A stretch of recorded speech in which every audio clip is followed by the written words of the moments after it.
Hey, what's poppin'? Jordan Thomas here, and today I want to talk about a rather heavy subject, and that's how I'm moving a little bit different as a result of the Ahmaud Arbery shooting. Where I won't be debating the facts of the case, because that's literally being played out as we speak. What I will talk about is how I felt and how I'm doing things a bit differently.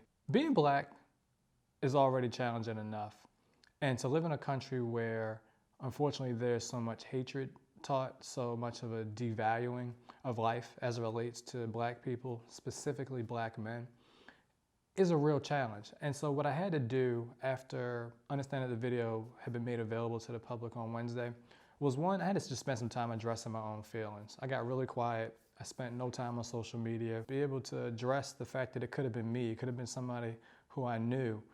This plays out way too many times. And so where it's being reported as a black runner or a black jogger, what I saw was a young black man. And it troubled me a great deal. And so the next thing I did is that I finally decided to just talk to my wife a little bit about it. Was able to give her some context just in terms of each time I leave the house, my goal is just to make it home. There's so much that goes into trying to live in a state of de-escalation and just be in a place where I can just enjoy what it is that I do, but I know in the back of my mind that I'm a less than perfect day away from things not being right. The next thing I did was I called one of my younger homeboys and let him know, like, this isn't right. And I don't know if anyone had told him that, but I want to make sure that I told him, as someone that's been in his life for a while, that we should not have to be perfect in order to remain alive. The next thing I did, and I'm very fortunate to have my father still in my life, is I spent some time talking with him. And I was able to get some reassurance, some additional, just kind of like understanding in terms of just, it was okay to feel hurt. And that's ultimately the feeling that I had. And that's why I wanted to make this video. Less to express my hurt, but be able to show you how I'm navigating through what is taking place. Certainly there's things to do. There's videos that I could have made ahead of this, but I couldn't see a channel that bears my name to not address something that feels so near and close to me. And so the next thing that I wanted to do or think about is just following the lead of the family.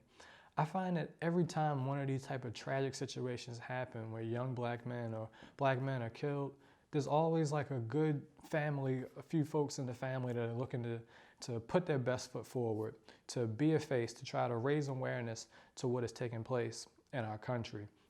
And so I was really encouraged once I got back on social media to see there's so many people that took place in the I Run with Ahmaud run on Friday, which would have been his birthday.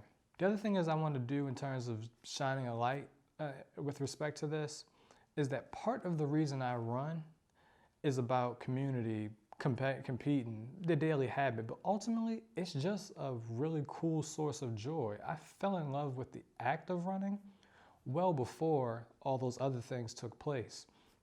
And I believe I was so troubled by this because something that gives me so much joy ended up being the thing that eventually led to someone passing away.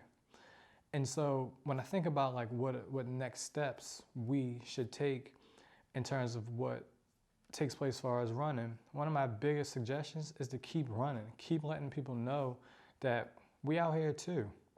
Am I going to be moving a little bit differently? Sure. Do I let Jessica know where I'm going and approximately how much time I'm going to be gone? Absolutely. Am I sticking to a few just very like close routes that are nearby my house? Not only just because of COVID, but just in general? Absolutely. Am I mixing up what it is that I wear? For sure.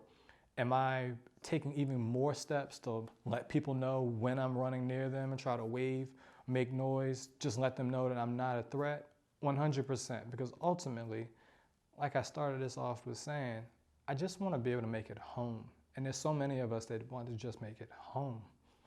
It's frustrating to find ourselves typically shown in the media as being two extremes, being high-level achievers, entertainment, athletics, whatever it is. And while that is well and good, the other extreme is that we're placed in these positions when we're highlighted in highly traumatic situations.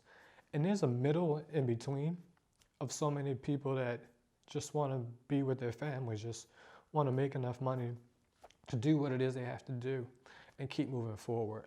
And so I'm making this video for the folks that are unclear on how to maybe properly express the hurt that they feel. They might not feel comfortable. The ones that say that they're okay and they're potentially really not. For the folks that are sorting through their emotions and might not have someone to talk to about what is going on. But I make this video using my voice, using the small platform that I have on YouTube or Instagram, wherever you're checking this out at, to say what took place is not okay. And you're not alone in terms of not just running while black, but just living while black. It is a troubling thing. But one thing I will tell you is that we are people of overcoming. And to the allies out there that want to figure out ways to take part in helping, find the helpers. There's so many different organizations, not only just from a social activism standpoint, that are advocating for the rights of people, but also just groups of people who happen to be black and brown or having a good time and just doing things to just take care of their local community and are very welcoming and good people. And so that's what I look to do with the videos that I make, is highlighting folks in that particular space. So thank you for watching. I'll see you next time. Jordan Thomas. Peace.